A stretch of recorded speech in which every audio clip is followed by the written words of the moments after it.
ምናልባት እንዲሆን ያደረገኝ ወይም እንዲሰማኝ ዘገየ እንዳለው ከወለድኩ በኋላ ያለው የድብርት ስሜት ይሆናል።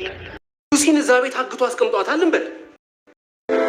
የሚያጫውተኝ አንድ ሰው እንኳን ልጣ ደግሞ የምችላቸው ነገሮች ናቸው። ቤዛና ሳሚ ችግር ውስጥ ላስገባቸው አልፈልግም። 10 ጊዜ ወንድሜ አትበል። ግደለኝ ወይ ደግሞ ጨዋታውን ጀምር። ቤዛ ድራማ እንግዲህ ወደ ማለቂያው እየደረሰ ነው የሚገኘው። ገንዘብ ሰላም ይነሳል፣ ገንዘብ ሰላም ያሳጣል። አሁንም እነ ቤዛ የገጠማቸው በገንዘብ ምክንያት ቤታቸው እየታመሰ ነው የሚገኘው። ያ ገንዘብ ባይመጣ ወደ እነሱ ምናልባት ይህ ነገር ሊፈጠር አይችልም ነበር። ነገር ግን በብዙ ፈተና እያለፉት ነበረ እንግዲህ ሲያሳዩን የነበሩት። ዶክተር ሮቤልም ያው የኃይለኝነቱንና እንዲሁም ደግሞ የክፋቱን ጥግ ስናይበት ቆይተናል። ዛሬም ሲል የሰማነው ያው ሎሚ ለመጨረሻ ጊዜ ተሸኝታለች። አሁንም ደግሞ ሉሲ ድንበር ላይ ነው ያለችው፣ ወደ መጨረሻው እየሄደች ነው በማለት ግን እንዴት ብቻዬን ቀረው በማለት ራሱን ሲጠይቅ ነበረ። ሰላም ጤና ይስጥልኝ ውድና የተከበራችሁ ተመልካቾቼ እንዴት አላችሁ? እግዚአብሔር ይመስገን እኔ በጣም ደህና ነኝ። በያላችሁበት ሰላማችሁ ይብዛ እያልኩኝ ለዚህ ቻናል አዲስ ከሆናችሁ ሰብስክራይብ እያደረጋችሁ ቤተሰብ ሁኑ። እንዲሁም ነባሮች ላይክ፣ ሼር እያደረጋችሁ አበረታቱኝ። ሀሳብ አስተያየታችሁንም በኮሜንት አስቀምጡልኝ።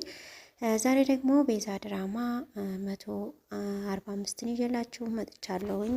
አብራችሁኝ እስከ ቪዲዮ ፍጻሜ ድረስ ቆዩ። ዶክተር ሮቤል እንግዲህ በቤዛ ድራማ ላይ አንድ ጥሩ ነገርን ሳያሳየን ሁሌም በቀልና እንዲሁም ክፋትን ሲያሳየን ነበረ እየቆየው። ምናልባት በስተመጨረሻ ግን ምን ይገጥመው ይሆን? ዛሬ ላይ ቪዲዮ እያቆመው ያው ሱራፌል ወደ ዶክተር ሮቤል ቤት ሄዶ ነበረ።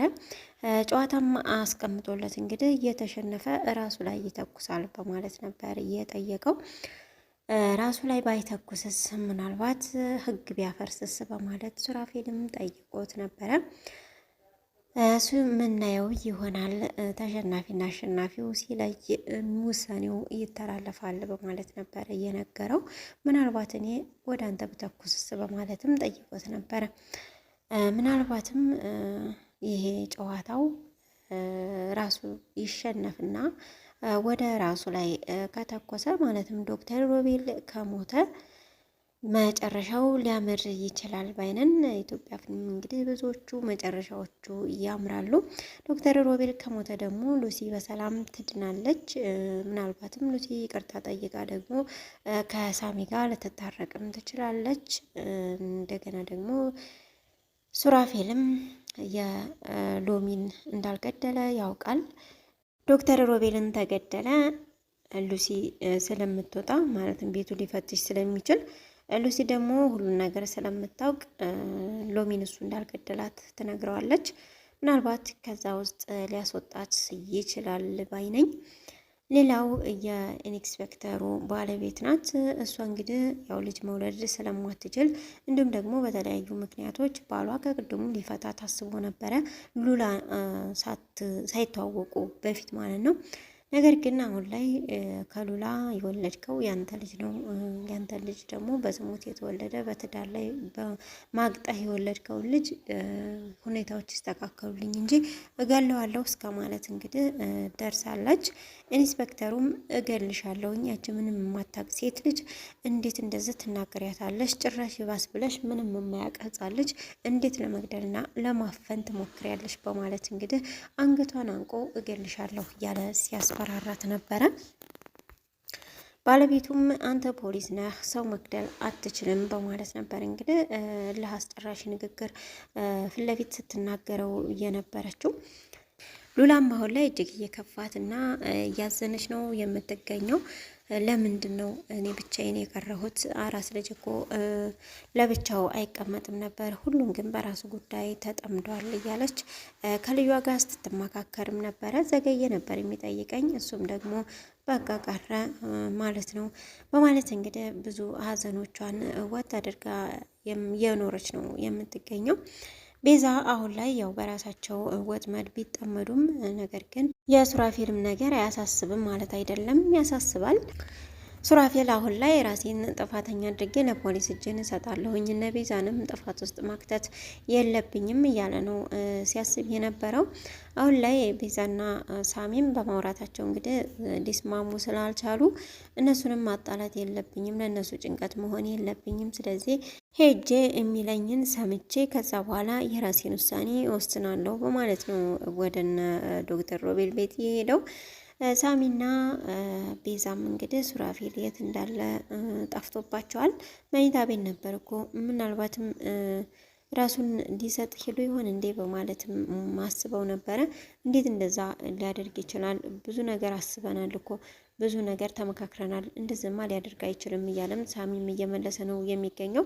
ነገር ግን ሉሲንን እናግኛትና ነገሩን እንፍታ፣ ምናልባት እሷ የምትረዳን ነገር ሊኖር ይችላል በማለት ቤዛ ብትነግረውም ሳሚ ግን በፍጹም እሷን ላምናት አልችልም፣ ምናልባትም ከሮቤል ጋር ተመካክራ እኛን ሌላ ችግር ውስጥ ለመክተት ይሆናል የደወለችው በማለት ነበር እየመለሰላት።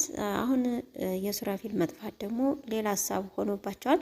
በዚህ መሀል አሁንም ሉላ እየተረሳች ነው የምትሄደው። ከዚህ ቀደም የልጅ ልብስ እያጠብኩ ነበር ስትላት እጅግ በጣም ነበር እንግዲህ ቤዛ ተናዳ እየተናገረቻት። እኛ እያለን እንዴት ነው አንቺ ከራስ ቤት ወጥተሽ የልጅ ልብስ የምታጥቢው በማለት ነበረ የተናገረቻት።